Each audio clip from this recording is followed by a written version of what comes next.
नमस्कार मित्रांनो, जीएसआयटी सोल्युशन मध्ये आपले सर्वांचे स्वागत आहे। मित्रांनो, तुम्हाला इथं क्वेश्चन दिसत असेल की what is the operating system. आपल्याला आज पाहायचं आहे की ऑपरेटिंग सिस्टीम काय आहे, किंवा कॉम्प्युटर असू द्या किंवा कोणतेही इलेक्ट्रॉनिक डिव्हाइस असू द्या, त्याच्यामध्ये काय असते, एक ऑपरेटिंग सिस्टीम असते। आणि ती ऑपरेटिंग सिस्टीम काय असते, तिचा वापर कशासाठी केला जातो, ती कशा पद्धतीने इन्स्टॉल केली जाते, याबाबतची जी काही सविस्तर माहिती आहे, ती सविस्तर माहिती आपण या लेक्चरमध्ये पाहणार आहोत। त्यासाठी मित्रांनो, व्हिडिओ विदाउट स्किप करता शेवटपर्यंत पहा, म्हणजे तुम्हाला ऑपरेटिंग सिस्टीम काय आहे आणि तिचे प्रकार किती आहेत, ते कशा पद्धतीने काम करतात, याबाबतची जी माहिती आहे ती सविस्तर माहिती तुम्हाला या एकाच व्हिडिओमध्ये मिळेल। आणि सगळ्यात महत्त्वाचं म्हणजे ही जी काही पूर्ण इन्फॉर्मेशन आहे मी तुम्हाला आपल्या मातृभाषेतून सांगणार आहे, आणि अतिशय डिटेलमध्ये, की तुम्ही कधीही एवढ्या डिटेलमध्ये तुम्हाला ऑपरेटिंग सिस्टीम काय असते हे कोणी सांगितलं नसेल, एवढ्या डिटेलमध्येही तुम्हाला ऑपरेटिंग सिस्टीम मी आज समजून सांगणार आहे। तर चला, क्षणाचाही विलंब न लावता आपण आपल्या या लेक्चरला सुरुवात करूया। मित्रांनो, पहिल्यांदा आपल्याला पाहायचं आहे की ऑपरेटिंग सिस्टीम काय आहे, ऑपरेटिंग सिस्टीम कशाला म्हणायचं हे आपल्याला पाहायचं आहे। मी तुम्हाला एक एक्झाम्पल सांगतो की कोणतंही इलेक्ट्रॉनिक डिव्हाइस घ्या किंवा कॉम्प्युटर घ्या, याला ऑपरेट करण्यासाठी जी काही सिस्टीम वापरली जाते तिला काय म्हटलं जातं, ऑपरेटिंग सिस्टीम असं म्हटलं जातं। बघा, ऑपरेटिंग सिस्टीमची व्याख्या काय आहे की कोणतंही डिव्हाइस असू द्या, कोणताही इलेक्ट्रॉनिक इक्विपमेंट असू द्या, त्याला ऑपरेट करण्यासाठी जे काही सॉफ्टवेअर वापरले जातं त्याला काय म्हटलं जातं, ऑपरेटिंग सिस्टीम। एक्झाम्पल पाहायचं झालं तर मित्रांनो, आपण कॉलेज जीवनात असताना, शाळेत असताना आपल्याला कोण ऑपरेट करत असतं, तर आपले आई वडील काय करत असतात, आपल्याला ऑपरेट करत असतात। याचा अर्थ काय की आपल्याला आई वडील आपले जे काही इन्स्ट्रक्शन देत असतात, आपल्याला काही सूचना देत असतात, त्या सूचनेप्रमाणे आपण काय करत असतो, कॉलेजमध्ये असताना, शाळेत असताना वागत असतो। म्हणजेच काय झालं तर आपण आपल्या आई वडिलांचे जे काही आज्ञा आहे, त्यांच्या ज्या काही सूचना आहेत त्या पाळून आपण आपल्या लाईफ मध्ये वागत असतो। तसेच शिक्षकांच्याही काही सूचना असतील तर त्याही वापरून किंवा त्याही पाळून आपण काय करत असतो, आपल्या आयुष्यात वावरत असतो। ज्यावेळेला आपलं कॉलेज जीवन संपून आपण ज्यावेळेला नोकरीला लागतो, त्यावेळेला ऑपरेट कोण करतं आपल्याला मित्रांनो, तर आपण ज्या कंपनीमध्ये जॉबला लागतो त्या ठिकाणी जो काही मॅनेजर असेल किंवा जे काही मॅनेजमेंट असेल, ते मॅनेजमेंट काय करत असतं, आपल्याला ऑपरेट करत असतं। याचा अर्थ काय करत असतं की आपल्याला ते सूचना देतात, त्या सूचनाप्रमाणे आपण काय करत असतो, ते टास्क कंप्लीट करत असतो। तर ही झालं ऑपरेट करण्याबाबतची काही उदाहरणं तुम्हाला।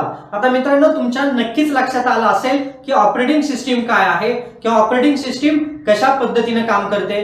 तसंच कॉम्प्युटरचे पार्ट्स असतील, स्विचेस असतील, त्याचबरोबर फायरवॉल असेल किंवा कोणतेही डिव्हाइस घ्या, त्याला ऑपरेट करण्यासाठी जी काही सिस्टीम वापरली जाते त्या सिस्टीमला काय म्हटलं जातं, ऑपरेटिंग सिस्टीम। मग आता ह्या ऑपरेटिंग सिस्टीमचे प्रकार किती आहेत, कोणकोणते टाइप आहेत, ते आपल्याला पुढे पाहायचं आहे। तुमच्या लक्षात आलं का ऑपरेटिंग सिस्टीम कशाला म्हणायचं? नक्कीच तुमच्या आता लक्षात आलं असेल की ऑपरेटिंग सिस्टीम कशाला म्हणायचं। तर आता आपण त्याचा पहिला टाइप पाहूया। एकूण 9 टाइप आहेत ऑपरेटिंग सिस्टीमचे। पहिला टाइप आहे बॅच ऑपरेटिंग सिस्टीम।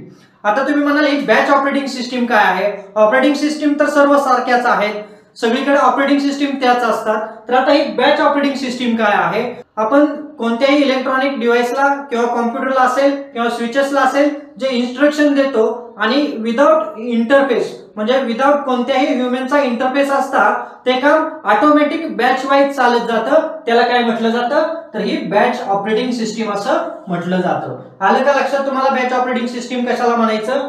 त्याच्यानंतरचं पुढचं आहे टाइम शेअरिंग ऑपरेटिंग सिस्टीम। आता ही टाइम शेअरिंग ऑपरेटिंग सिस्टीम काय आहे की ज्या वेळेला मल्टिपल युजर असतात आणि मल्टिपल युजर मध्येच एखादा टास्क जे आहे ते टास्क कंप्लीट करायचं असतं, ते टास्क कंप्लीट करण्यासाठी ते जे काही काम आहे ते काम डिवाइड केलं जातं, त्याला काय म्हटलं जातं, टाइम शेअरिंग ऑपरेटिंग सिस्टीम असं म्हटलं जातं।